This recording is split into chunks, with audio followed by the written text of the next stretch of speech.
नमस्कार, मी doctor Yogesh Ghongade. Doctor Ghongade Sanjeevani homeopathy clinic private लिमिटेडचा फाउंडर डिरेक्टर. महाराष्ट्रात आपल्या 10 शाखा आहेत आणि आमची USP आहे की होमिओपॅथीचं किंवा आहाराचं कुठलंही पथ्य न सांगता आम्ही तुमचे आजार कायमचे बरे करू शकतो. तुमच्या मुलाला वारंवार सर्दी खोकला होतो किंवा खोकला बरेच दिवस टिकतो किंवा श्वास घेताना तुमच्या बाळाच्या छातीतून, घशातून शिट्टीसारखा किंवा घरघर आवाज येतो किंवा तुमचं बाळ खेळत असताना त्याची एनर्जी कमी पडते, लवकर थकतो, तर नक्कीच ही सगळी लक्षणं बालदम्याची असू शकतात. बालदमा म्हणजे काय आणि बालदम्याची प्रमुख कारणं काय असू शकतात आणि तुमचा बाळ ह्या बालदम्यातून कायमचं बरं होऊ शकतं का? या सगळ्या प्रश्नांची उत्तरं तुम्हाला तर ह्या व्हिडिओमध्ये नक्कीच बघायला मिळणार आहेत. बालदमा म्हणजे तुमच्या बाळाची जी काही श्वासनलिका असते ती अरुंद होते.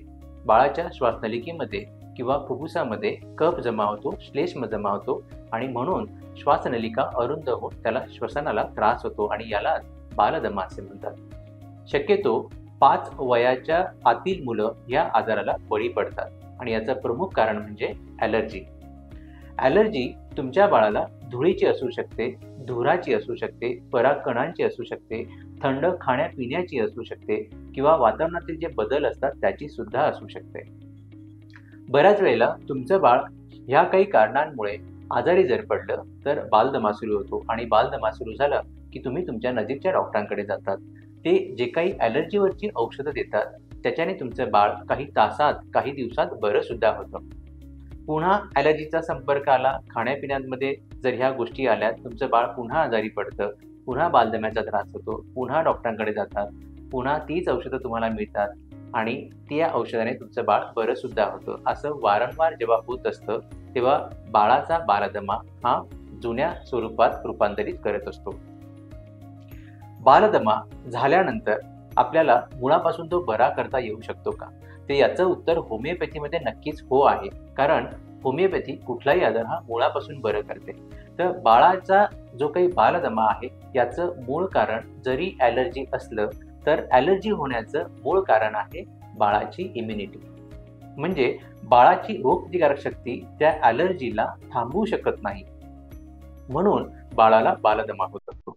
एक साधं उदाहरण दिलं तर सपोज एका घरामध्ये 4 बालकं राहतात आणि ते 4ही बालकं एकाच वयोगटातील किंवा छोटे मोठे असू शकतात.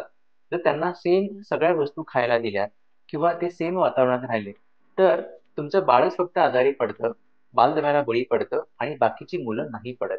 कारण बाकीची मुलं ही यांची इम्युनिटी स्ट्रॉंग असते जी ॲलर्जी होऊ देत नाही.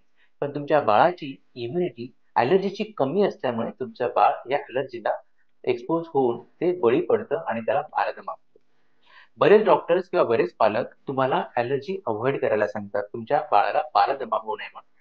पण मला प्रत्युत्तर हे द्या, तुम्ही खाण्यापिण्याची बरीच पथ्य पाळू शकतात, पण वातावरणातील बदलाचं काय? वातावरणाचा बदल हा तो होतच राहणार आहे. भारतात उन्हाळा, पावसाळा, हिवाळा 3 ऋतू असतात.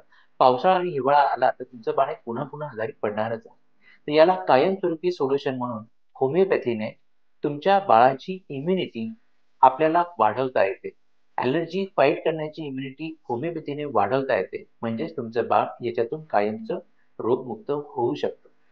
माझी USP आहे, आम्ही तुमच्या बाळाला कुठल्याही प्रकारचं पथ्य न सांगता म्हणजे या सगळ्या ॲलर्जीला एक्सपोज करून तुमचं बाळ थंड खाऊन जर बालदमा होत असेल तर थंड खाऊन तुमच्या बाळाला बालदमा नाही झाला पाहिजे, ही आमची USP आहे. तुमचं बाळ पावसाळ्यात आणि हिवाळ्यात आजारी पडत असेल किंवा बालदमा होत असेल तर होमिओपॅथी देऊन तुमचं बाळ पावसाळ्यात आणि हिवाळ्यात आजारी नाही पाडलं पाहिजे किंवा त्याला बालदमा नाही झाला पाहिजे. तरच आम्ही तुम्हाला असं म्हणू शकतो की आम्ही तुमच्या बाळाला मुळापासून कायमचं बरं करू शकलो आणि ते होमिओपॅथीमध्ये शक्य आहे. आमच्याकडे असंख्य उदाहरणं आहेत की त्यांचा मुलांचा बालदमा त्यांनी बरा करून घेतला. तुम्ही सुद्धा होमिओपॅथी घेऊन तुमच्या बाळाचा बालदमा हा नक्कीच कायमस्वरूपी बरा करा. धन्यवाद.